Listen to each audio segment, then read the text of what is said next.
안녕하세요. 원장 있는 고양이 제니예요. 오늘은 해리포터 2권 챕터 11 어제 읽던 거 이어서 읽어보도록 할게요. 냐옹. Meanwhile, hidden from the teachers were roaring trade and talismans, amulets, and other protective devices was slipping the school. Neville Longbottom brought a large, evil-smelling green onion, a pointed purple crystal, and a rotted knit-tail. Before the river boys pointed out that he was no danger. He was a pure-blood, and therefore unlikely to be attacked. "They run for Filch first," Sir Neville said. "Run face fearful, and everyone knows I'm almost a squib." In the second week of September, Professor McGonagall came around as usual, collecting names of those who would be staying in school for Christmas. Harry, Ron, and Hermione signed her list. They had heard that Malfoy was staying, which struck as very suspicious. The holidays would be perfect time to use the polyjuice potion and try to worm confession out of it. Unfortunately, the potion was only half finished. They still needed a bicorn hull, a Vanda bones-like skin, and the only place they would be going to get them was from Snape's private stores. Harry privately felt that he'd rather face Slytherin's legendary monster than have Snape robbing his office. "What we need," said Hermione briskly, as Thursday afternoon's double potion is their lesson near, "is the diversion, and then one of us can sneak into Snape's office and take what we need." Harry and Ron looked at her nervously. "I think I better do the actual stealing," Hermione continued, "and the matter of fact, you two will be expelled if you get any more trouble, and if I got a clean record. So all you need to do is cause enough May and to keep Snape busy for 5 minutes or so." Harry smiled feebly. Deliberately causing May had been Snape's conscience class about the safest poking a sleeping dragon in the eye. Potions lessons took place in the large dungeons. Thursday afternoon Aston prepared in the usual way. 20 cauldrons stood steaming between the wooden desks on which stood brass scales and jars of ingredients. Snape crawled through the rooms, making watchbirds or remarks about the Gryffindor's work, where the Slytherins sniggered appreciatively. Draco Malfoy, who was Snape's favorite student, kept flipping Pufferfish's eye, and Ron and Harry, who knew that it would tell him it, they would get detention faster than you could say, there.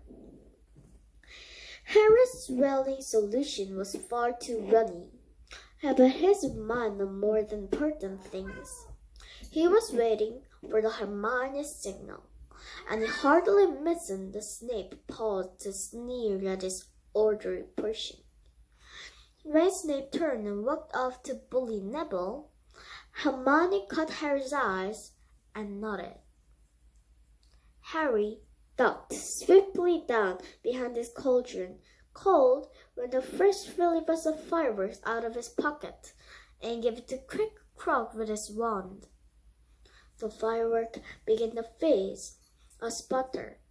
Knowing he had only seconds, Harry straightened up, took aim, and locked it into the air, and landed right on target in Goyle's cauldron. Goyle's potion exploded, startling the whole class. People shrieked as the splashes of the swelling solution hit them. Malfoy got a faceful, and his nose began to swell like a balloon. Goyle blundered around, his hands below his eyes, which expanded the size of dinner plates, as Snape trying to restore calm and find out what had happened.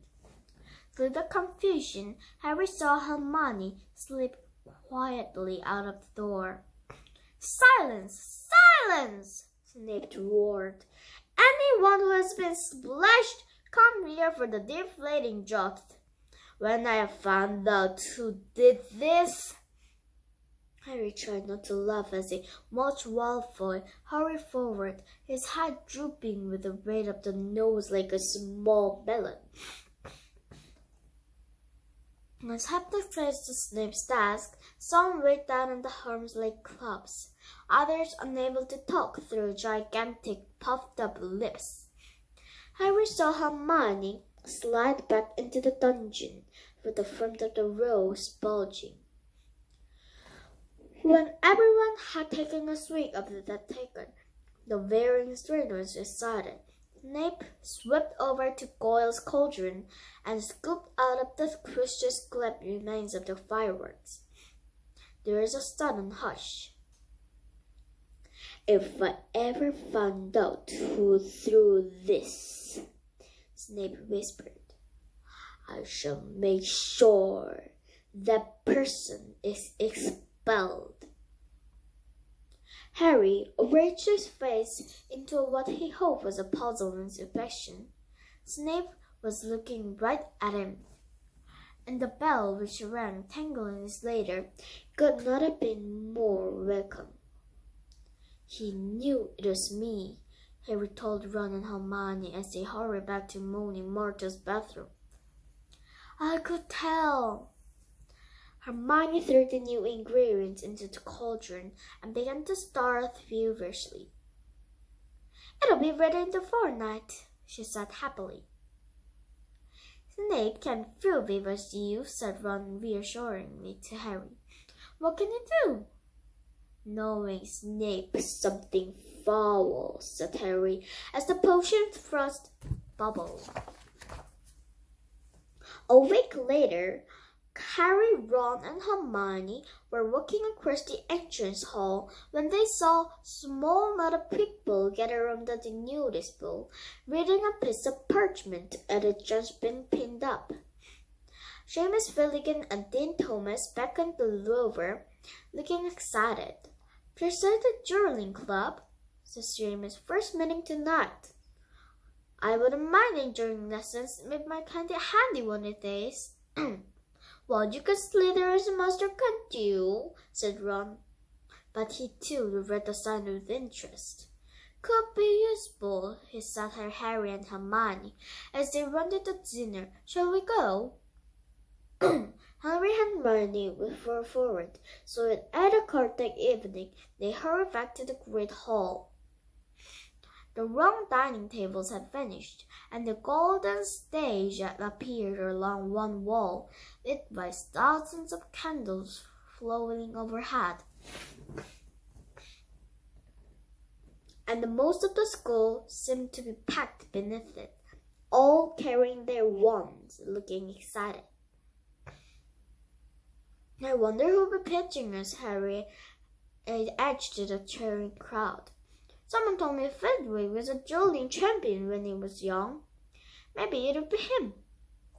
"As long as it's not," Harry began. He ended on a groan. Gilderoy Lockhart was walking onto the stage, blended in deep plum, accompanied by none other than Snape, wearing his usual black. Lockhart waved an arm for silence and called, "Gather round, gather round. I can never see me. Can you hear me? Excellent.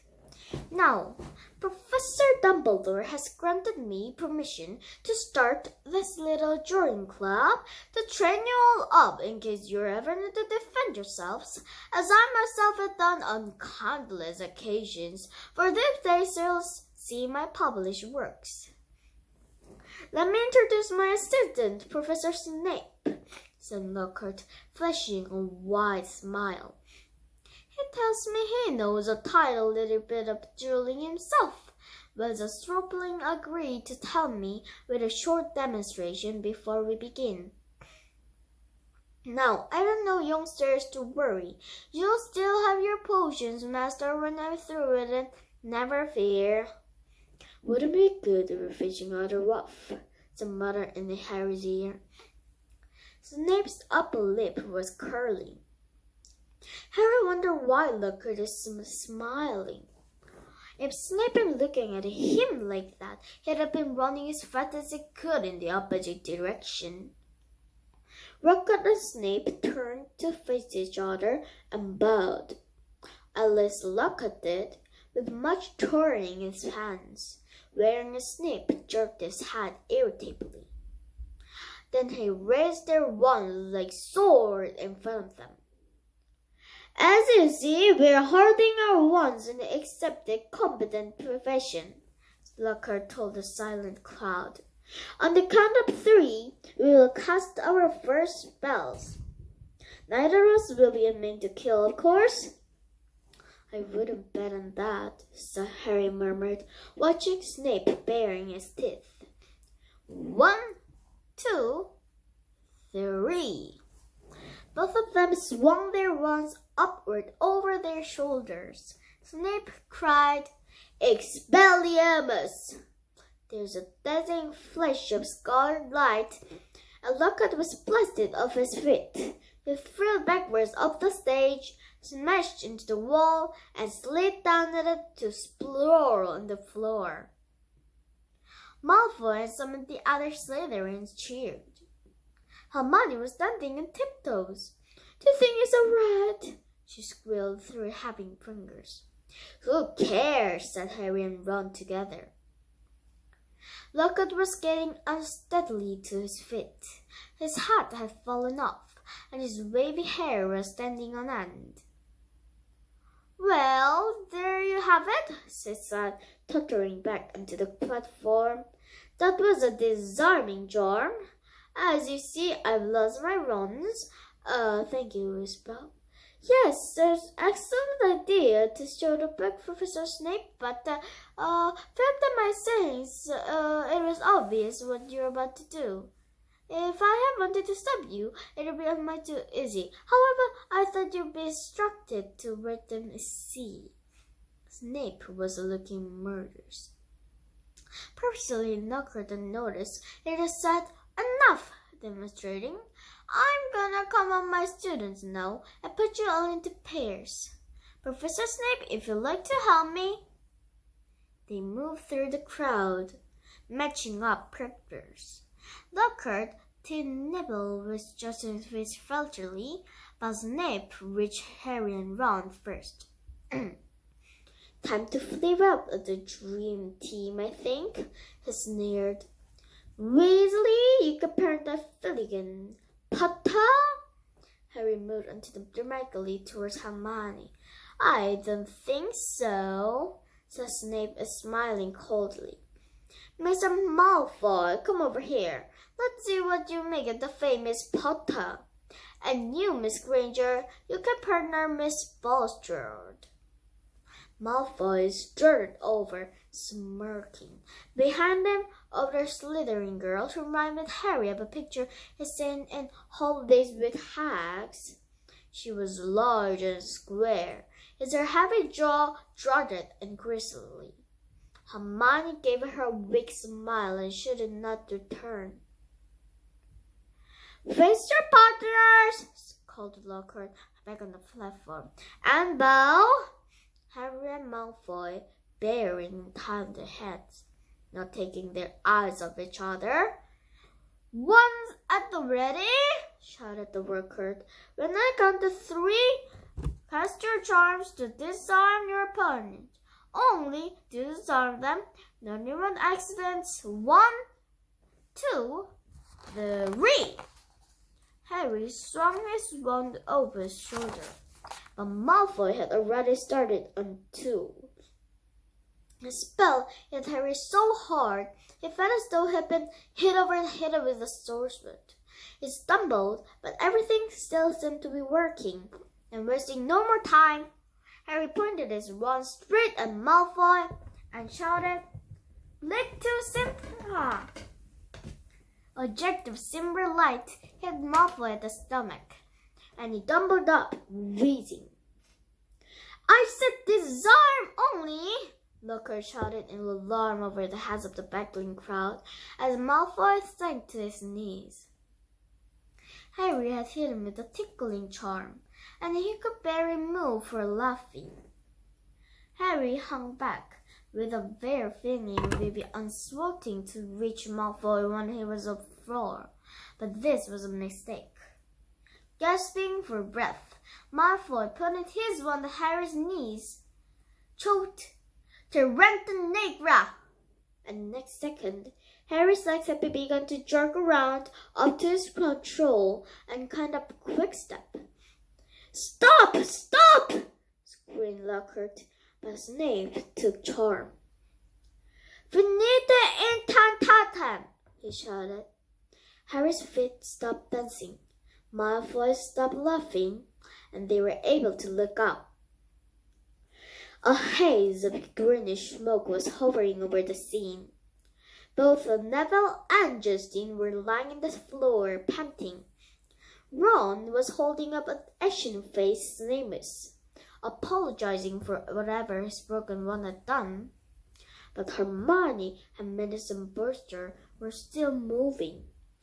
Millicent had Hermione in a headlock, and Hermione was whimpering in pain. Both their wands lay forgotten on the floor. Harry ripped forward and blinked in his arms. There was a difficult. She was a lot bigger than he was. There, said Lockhart, skittering through the crowd, looking at the after-run girls. "I'll pick at you again. Careful there, Miss Post. Pinch it hard and stop hitting the second boot. I think better teach you how to block unfriendly spells," said Lockhart, standing presently in the midst of the hall. He glanced at Snape, who was black eyes glinting, and looked quickly away. Let's have a volunteer path. Longbottom and Finch-Patch. How about you?" A bad idea, Professor Lockhart," said Snape, gliding over like a large benevolent fleck. Longbottom causes demonstration with the simplest spells. Wilbur Sanding was led by Finch-Patchley up to the hospital wing in a matchbox. Neville's round pink face went pinker. "How about Malfoy and Potter?" said Snape with a twisted smile. "Excellent idea," said Lockhart, gesturing Harry and Malfoy to the middle of the hall as the crowd backed away into the room. "Now, Harry," said Lockhart, "when Draco points his wand at you, you do this. You raise it on one, attempted their complicated sort of wiggling action, and drop it." Snape smirked as Lockhart quickly picked it up, saying, "Oops, my wand is a little overexcited." Snape moved closer to Malfoy, bent down, and whispered something in his ear. Malfoy smirked too. Harry looked nervously at Lockhart and said, "Professor, could you show me that blocking thing again?" "Scared?" muttered Malfoy, so that Lockhart couldn't hear him. "You wish," said Harry at the corner of his mouth. Lockhart cuffed Harry merrily in the shoulder. "Just do what I did, Harry." "What? Drop my wand?" But Lockhart wasn't listening. 3, 2, 1, go!" she shouted. Malfoy raised his wand quickly and bellowed, "Serpent Sortina!" The end of his wand exploded. Harry watched aghast as a long black snake shot out of it, fell heavily onto the floor between them, then raised himself ready to strike. There were screams as the crowd backwards swiftly away, clearing the growth. "Don't move, Potter," said Snape lazily, clearly enjoying the sight of Harry standing motionless, eye to eye with the angry snake. "I'll get rid of him. Allow me, shouted Brookhart. He brandished his wand at the snake, and there was a loud bang. The snake, instead of vanishing, flew 10 feet into the air and fell back into the floor with a loud smack. Enraged, hissing furiously, he slithered straight towards Justin Filch's Fletchery and raised itself again. Fangs explodes, poised to strike. Harry wasn't sure what made him do it.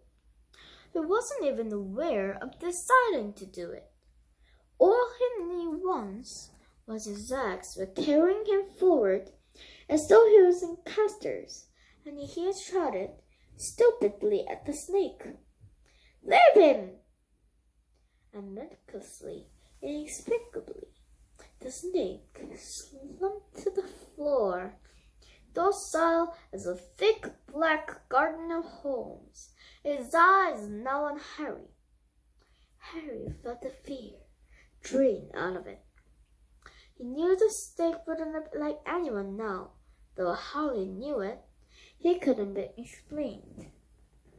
He looked up Justin, grinning, expecting to see Justin looking relieved or puzzled or even grateful, but certainly not angry and scared.